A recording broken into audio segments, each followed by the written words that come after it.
एक बहू ऐसी भी। माँ जी, ये 5,000 रुपये आप अपने पास रखिए। यह बोलते हुए बहू ने सास को 5,000 रुपये दिए और बहू अपने ऑफिस के लिए निकल गई। सास का एकदम से गला भर आया।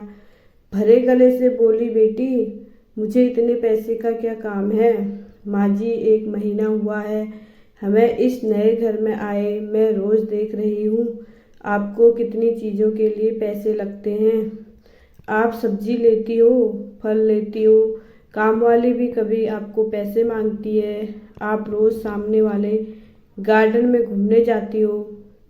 आपका कुछ खाने का मन हुआ या कुछ खरीदने का मन हुआ तो आप ये 5,000 रुपये अपने पास रखिए।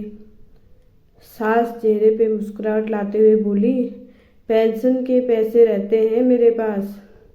इस पर बहू बोली, माँ जी, आप गार्डन में जाती हैं, वहाँ आप फ्रेंड्स बनाएं, कभी मन हुआ तो पिक्चर देखने जाएं, पार्टी दो, पार्टी करो, अपनी ज़िंदगी खुलकर जियो माँ जी। इन्होंने मुझे बताया कि आपने बहुत मुश्किलें उठाते हुए इस घर को संभाला है। बड़े भैया अपने घर में खुश है, दीदी अपने घर ससुराल में खुश है, हम भी खुश हैं। अब आप किसी की या कोई भी चिंता किए बगैर खुश रहें। सिर्फ अपने लिए जियो, जो आपके मन में आए वो करो। मैं जानती हूँ आपने अपनी कितनी मुश्किलें उठाई हैं। इस परिवार को संभालने के लिए, इस घर को बनाने में भी आपकी कई इच्छाओं का गला घोटा गया। बस जो हुआ सो हुआ। अब आप सिर्फ और सिर्फ खुद के लिए जियो। बेटी, इतनी छोटी उम्र में इतनी बड़ी बड़ी बातें कहाँ से सीखी तुमने? माँ जी, जब मैं 12 साल की थी तब एक दिन मेरी दादी बुआ के यहाँ जा रही थी।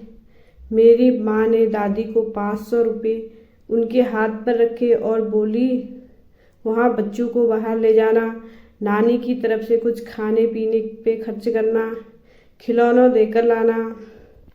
दादी मम्मी के गले में लगकर रोने लग गई और मैंने इतने पैसे आज तक कभी भी दिल खोलकर खर्च किए ही नहीं, ऐसा बोलने लगी। तब से मम्मी और दादी का व्यवहार आपस में अच्छी सहेलियों जैसा था।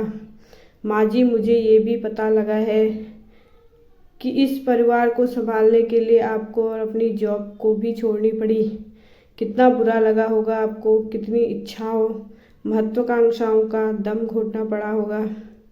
इसके बाद हर छोटी बड़ी बात के लिए आपको पति के सामने हाथ फैलाना पड़ा होगा। तब पति भी उपकार किए जैसे पैसे दिए करते थे। माँ जी, आज से आप आपकी पेंशन को खर्च ना करें। पेंशन के पैसे अपने पास ही रहने दीजिएगा। अगर मुझे कभी आवश्यकता लगी तो मैं आपसे ही मांगूंगी।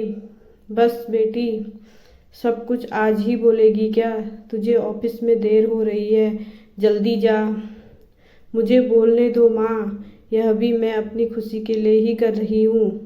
मेरी माँ हमेशा कहती है कि 16-18 घंटे घर के काम करने वाली महिला को कोई समझता ही नहीं है। लेकिन तुम अपने सास की मेहनत को ध्यान में रखना।